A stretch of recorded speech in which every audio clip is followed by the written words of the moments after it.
Namataan ang tinatawag na crater glow o banag sa tuktok ng Bulkang Mayon sa Albay nitong Miyerkules ng gabi, ayon sa Philippine Institute of Volcanology and Seismology o PHIVOLCS.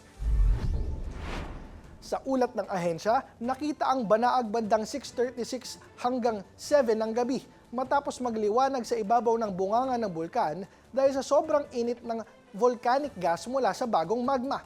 Ayon sa PHIVOLCS, tanda ito ng matinding init sa loob ng bulkan, pero hindi pa naman nangangahulugan na may aasahang pagsabog. Dagdag pa ng ahensya, may namumuong incandescent lava dome sa bunganga ng Mayon, kasama ang mga rockfall at short pyroclastic density currents o uson sa bahagi ng Bonga Gully.